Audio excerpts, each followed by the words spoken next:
नमस्कार। आप जनसत्ता.com के साथ हैं और आज हमारे साथ हैं बिहार के डीजीपी गुप्तेश्वर पांडेय जी। और जैसा कि हम लोग सब जानते हैं कि इस कोरोना संकट काल में जो डॉक्टर्स के बाद जो सबसे अहम भूमिका, दूसरा भगवान कह सकते हैं हम, उस रूप में जो भूमिका है वो पुलिस की। और पूरे देश की पुलिस जिस तरह से इस संकट की घड़ी में काम कर रही है, उसमें पुलिस की एक नई छवि देशवासियों को देखने के लिए मिली है। तो इन सब तमाम पहलुओं पर बातचीत करने के लिए गुप्तेश्वर जी हमारे साथ जुड़े हैं। इसके लिए गुप्तेश्वर जी धन्यवाद आपका। नमस्कार। सबसे पहला सवाल तो हम आपसे यही करना चाहेंगे कि एक पुलिसिंग में इस समय किस तरह का चैलेंज है पुलिस के लिए। ये एक तरह से अ, हाल के कई दशकों में शायद पहला मौका है कि पुलिस को इस तरह की चुनौती का सामना करना पड़ रहा है। तो क्या चुनौती है पुलिसिंग में अभी इस समय की? देखिए, ये लॉकडाउन जो लागू हुआ नेशनल डिजास्टर मैनेजमेंट एक्ट के तहत, तो लॉकडाउन को जमीन पर इंप्लीमेंट कराने वाली एजेंसी, प्राइमरी एजेंसी पुलिस। और सेवा का काम है, स्वास्थ्य का काम है, चिकित्सा का काम है, मेडिकल सपोर्ट पहुंचाने का काम है, वो स्वास्थ्य विभाग का है। लेकिन वो स्वास्थ्य विभाग भी अपना काम तब तक नहीं कर सकता दक्षता पूर्वक, प्रभावकारी ढंग से, जब तक पुलिस का सहयोग न हो। तो लॉकडाउन को इम्प्लीमेंट ग्राउंड लेवल पर कराना, शहर में, गांव में, देहात में, गली में, सड़क पर, ये प्राइमरी जिम्मेदारी केवल पुलिस की ही। तो एक तो चुनौती बहुत है लोगों को एजुकेट करने की। तो सोशल मीडिया के माध्यम से, अखबारों के माध्यम से, कई तरीकों से एजुकेट किए जाने का काम तो चल ही रहा है। लेकिन पुलिस के सामने एक सबसे बड़ी जिम्मेदारी हो गई है। बिहार जैसे प्रदेश में, जहाँ की आबादी 12 करोड़ से भी ज्यादा है, बहुत बड़ा प्रदेश है, देश में उत्तर प्रदेश और महाराष्ट्र के बाद तीसरा बड़ा राज्य है। और लोगों को समझाना कि सोशल डिस्टेंसिंग क्यों जरूरी है, ये लॉकडाउन क्यों आपके हित में है। क्योंकि लोग जब समझेंगे तब आपको सहयोग करेंगे, और जब सहयोग करेंगे तभी आप लॉकडाउन को ठीक से पालन करा पाएंगे।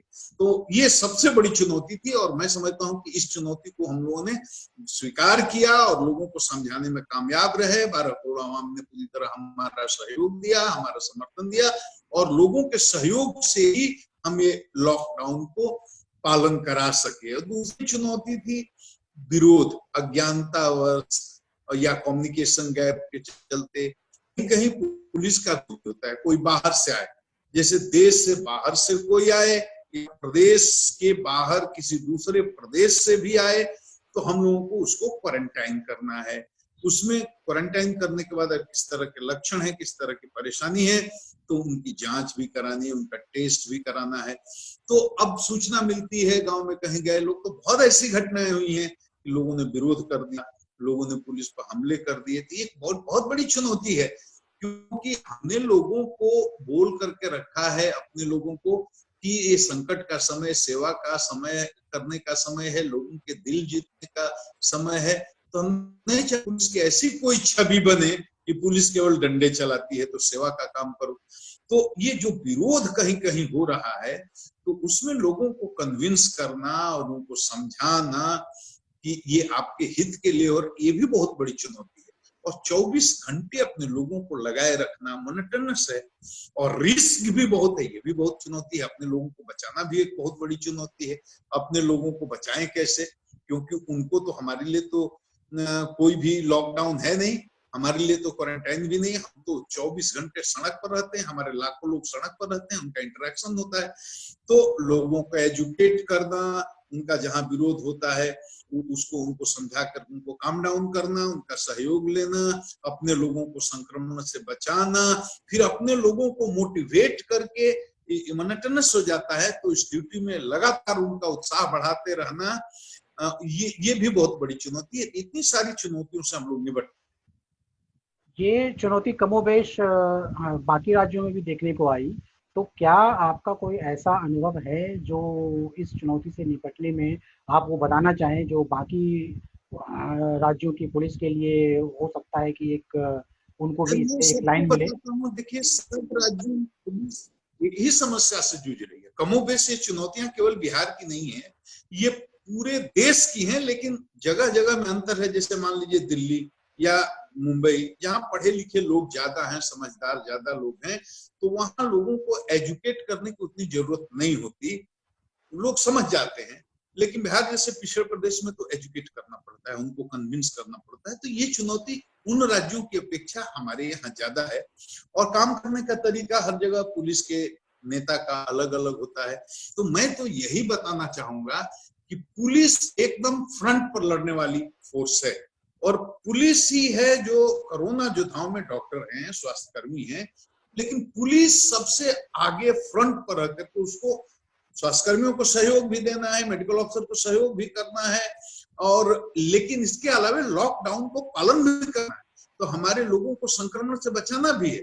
तो और ये मॉनिटरनेस हो जाता है, लगातार लंबे समय से चल रहा है, अभी आगे कितने समय तक चलेगा ये भी पता नहीं। तो अपने फोर्स का मनोबल ना गिरे, ये सबसे प्राथमिक जिम्मेदारी है फोर्स के नेता की। तो इसलिए मैं 40 जिले हैं हमारे यहाँ, 38 रेवेन्यू डिस्ट्रिक्ट हैं, 2 पुलिस डिस्ट्रिक्ट हैं, प्रतिदिन किसी न किसी जिले में किसी न किसी पुलिसकर्मी से मैं दूरभाष पर बात करता हूँ, सिपाही से भी बात करता हूँ, चौकीदार से भी बात करता हूँ, थानेदार से भी बात करता हूँ, डीएसपी से भी बात करता हूँ, उसके ऊपर पंक्ति के पदाधिकारियों से भी बात करता हूँ।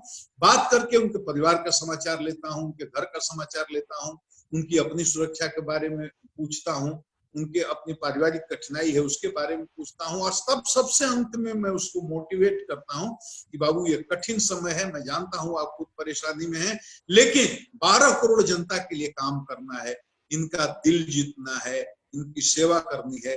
तो उसी का ये परिणाम है कि आज हमारे पुलिसकर्मी गांव-गांव में खाना बांटने का काम कर रहे हैं, राशन पहुंचाने का काम कर रहे हैं, दवा पहुंचाने का काम कर रहे हैं, लोगों को हॉस्पिटल ले जाने का काम कर रहे हैं, बीमार लोगों को इलाज के करवाने की व्यवस्था कर रहे हैं, जो बूढ़े हैं, बीमार हैं, लाचार हैं, उनकी जिस तरह की जहां सेवा की जरूरत पड़ती है हमारे पुलिस वाले कर रहे हैं।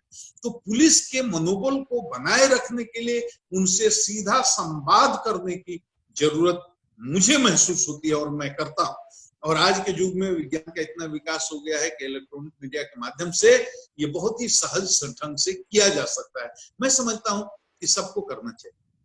कई जगह से जैसे मेरी भी बातचीत हुई तो कई शहरों में लोग ये कह रहे हैं कि यहाँ पर लॉकडाउन का जो पालन है वो पूरी तरह से नहीं हो पा रहा है। कुछ इलाकों में जैसे मेरी बातचीत हो रही थी तो उनका कहना था कि हमारा इलाका सील है, इसके बावजूद पूरी तरह से सख्ती नहीं है। तो क्या इस तरह की स्थिति से निपटने के लिए कुछ प्लान है बिहार पुलिस के पास, आपके पास?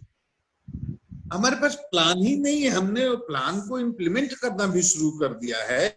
और आप देख लीजिए कि हमने कहा है कि भाई जो गरीब हैं, लाचार हैं, मजबूर हैं, जरूरी काम से जा रहे हैं, आदेश लेकर के जा रहे हैं, परमिशन लेके जा रहे हैं, या आवश्यक सेवाओं से जुड़े हुए कर्मचारी हैं, आपातकालीन सेवाओं से जुड़े हुए जो कर्मचारी हैं, उनके साथ किसी तरह की बेअदबी न हो। और जो मोटरसाइकिल की स्पीड नापने के लिए और लफवागिरी करने के लिए रोड पर निकलते हैं, उनके साथ पूरी सख्ती भी हो।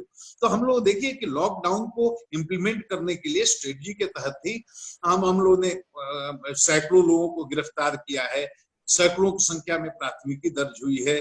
हम लोगों ने अभी तक 35,000 36,000 से ऊपर गाड़ियों को सीज कर लिया है, और बहुत ही कम समय में 9 करोड़ रुपए के आसपास हम लोगों ने फाइन भी कर दिया है। और लॉकडाउन के उल्लंघन करने के लिए करीब 1,500 लोगों को गिरफ्तार भी किया है।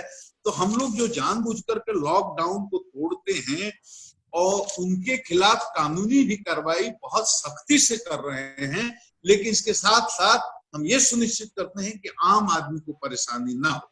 ये आम शिकायत मिली है कि सब्जी मंडियों में भीड़ हुई है कहीं कहीं, और कहीं कहीं सोशल गैदरिंग, सोशल डिस्टेंसिंग के नियमों का पालन भी नहीं हुआ है, कहीं कहीं शिकायतें मिली हैं। लेकिन इसको भी अकेले पुलिस नहीं दूर कर सकती, जनता का सहयोग जरूरी है। उसके लिए हम लोग अपील करते रहते हैं, बदमाश लोगों को, उदंड लोगों पर कार्रवाई करते रहते हैं, मुकदमे करते रहते हैं, उनको जेल भेजते रहते हैं। तो सब मिला जुला कर अभी तक बहुत अच्छे से हम लोगों ने इसको चलाया है।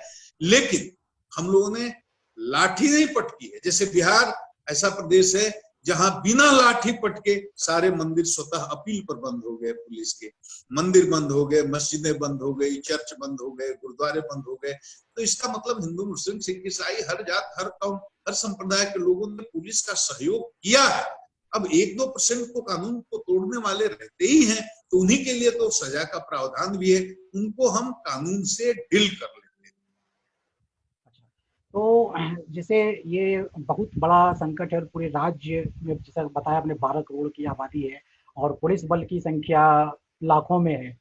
तो क्या आपको लगता है कि आपको केंद्र से या किसी और एजेंसी से कोई सहयोग की अपेक्षा है और वो सहयोग मिल रहा है, नहीं मिल रहा है, होना चाहिए, नहीं होना चाहिए? क्या इस पर कुछ सोचते हैं आप? हमें हर स्तर पर जिस एजेंसी से सहयोग की जरूरत है वो सहयोग मिल रहा है। अभी हम लगता है, अभी बिहार की जो स्थिति है, हमारे पास जितना बल है, जनता के सहयोग से, केवल पुलिस बल की ताकत से नहीं, जनता के सहयोग से स्थिति को पूरी तरह से हम लोग नियंत्रण में रखे हुए हैं। क्योंकि बिहार ही एक ऐसा प्रदेश है कि 12 करोड़, अभी आप सोच लीजिए 12 करोड़ की आबादी हमारी है, उससे ज्यादा की आबादी है। हमारे यहाँ लॉकडाउन में 2 लाख के आसपास बाहर से मजदूर आ गए, इतने लोग प्रदेश के बाहर से आ गए। हमारे यहाँ से 22,000 लोग विदेश गए थे, आ गए, सबको हमने क्वारंटाइन किया, सबका हमने टेस्ट किया। और हमारे यहाँ, हमारे बिहार सरकार ने आदेश दिया है घर घर का, एक घर का स्क्रीनिंग करने का। 75 लाख परिवारों में 4 करोड़ आदमी की आबादी का हमने घर घर जाकर के स्क्रीनिंग कर लिया और ये कार्रवाई अभी तक जारी है। तो इतने लोगों का इन्फ्लक्स हुआ, इतने लोग बाहर से आए, इसके बावजूद भी हमारे यहाँ कोरोना पॉजिटिव पाए गए लोगों की संख्या मात्र 300 के आसपास है। उसमें से बहुत लोग ठीक भी हो गए, अपने घर भी चले गए। तो स्थिति को काफी हम लोगों ने, जनसंख्या के हिसाब से देखेंगे तो काफी हम लोगों ने काबू में रखा है। केवल एक आदमी की मृत्यु को सोचना है कोरोना। और लॉकडाउन में बिहार में अपराध की क्या स्थिति है? क्या अपराध का जो प्रकृति है, वो अपराध की प्रकृति वो बदली है, या अपराध कम हुए हैं, बढ़े हुए हैं, या दूसरे तरह के कोई अपराध आप लोगों के सामने आ रहे हैं? क्या स्थिति है पिछले 1-1.5 महीनों में? लॉकडाउन अगर कहीं भी कर दीजिएगा तो उसका नेचुरल कॉन्सिक्वेंस है कि अपराध में कमी आएगी। जब घर से अपराधी निकलेगा नहीं या उसको निकलने नहीं दिया जाएगा तो अपराध में तो गिरावट आना स्वाभाविक है। वो बिहार में भी हुआ है, वो कहीं भी हुआ, पूरे देश में आप सर्वे करके देखिएगा, हर राज्य में अपराध का आंकड़ा नीचे गिरा होगा। बिहार में दृष्टि गिरा हुआ है, 90% का अपराध बंद हो गया है।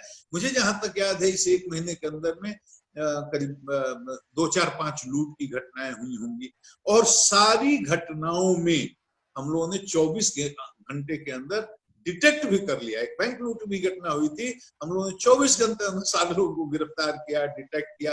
2-3 और लूट की घटनाएं हुई थी, उसको भी डिटेक्ट किया। तो घटनाओं में काफी व्यक्तिगत दुश्मनी के चलते कहीं कहीं झंझट, मारपीट की घटनाएं हुई हैं, लेकिन लार्ज स्केल पर कोई अपराध की घटना नहीं हुई है। और हम कह सकते हैं सेफली कि करीब करीब 90% घटनाओं में कमी आ गई है।